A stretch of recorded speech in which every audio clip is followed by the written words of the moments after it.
can't tell if I'm on an angle. Seems straight-ish. Ah, no. My fairy lights still don't work. Hey guys, and welcome back to another video.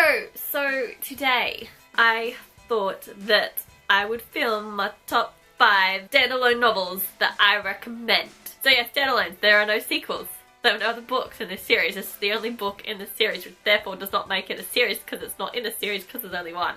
I'm gonna stop talking and just get straight into this video because I'm doing such a terrible job. They're all contemporaries, and number 1 is Soulmates by Holly Byrne. Yes, I have spoken about this book probably 1,001 times because it's that good. It is about finding your soulmate, and if you do in fact find your soulmate, it's not actually a good thing as you would think it would. So when you find your soulmate, like, you get affected in a particular way, and she like faints and passes out whenever she's near her soulmate. So whenever the soulmates do get close, natural disasters start to occur, like bad things start happening to the earth, and it's basically about how, yes, as great as having your soulmate is and finding them is, it might not actually be a good thing. When I got to the end of it, I cried hysterically. It was a little embarrassing by how much I cried. It really made me stop and think and just go, shit. You know, like, it really changed my perspectives on a lot of things. I'm not going to get into why in this video, but yeah, it changed so many things. Like, for me, really made me stop and think by the time I got to the end of the book, and it's amazing, it's mind-blowing, and I love it. If you haven't picked it up, you need to pick it up. Poppy and Noah are adorable, and I love them together, and I ship them together so hard. I did not just say that.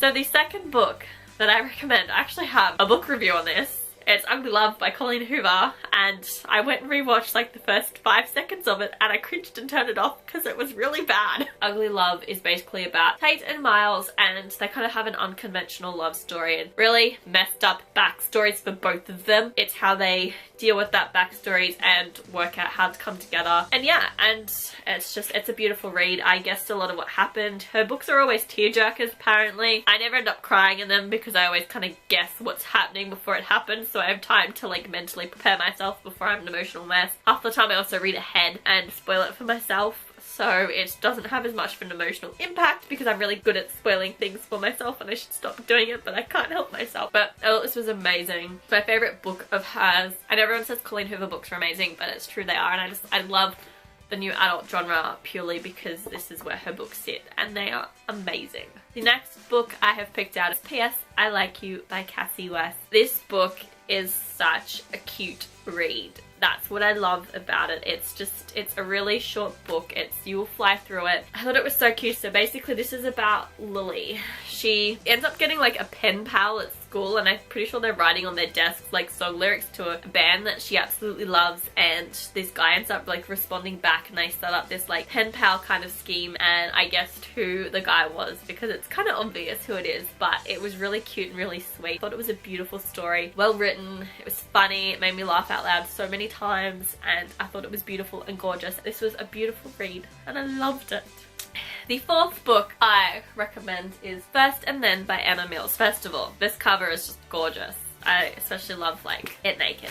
Like, how beautiful is that? This girl, Devon, who her cousin Foster comes to live with her because there's stuff going on with his mum and his family, and it's a little sad, but it's basically about her coming to grow and accept her cousin as well as herself, and it's really beautiful, and the love interest in it, I really quite enjoyed that because that's not who you expected it to be. But yeah, no, I just thought it was a beautiful coming of age story. It was good, easy read, had a little bit more in-depth sort of darkness to it than P.S. I Like You, but that's what I liked about this book. It's so beautiful and I thoroughly enjoyed it. So if you're thinking about picking this up, I totally recommend it because it's just a gorgeous story. So then the fifth and final book that I want to recommend, I don't actually own. It was lent to me by one of my students last year. I read it and I really enjoyed it and I loved it, and made me stop and go, oh shit, that's just Afterpay. So that book is Faceless. I can't actually remember who the author is because I don't own it, and I forgot to Google it before I started this, but I will insert a picture here for you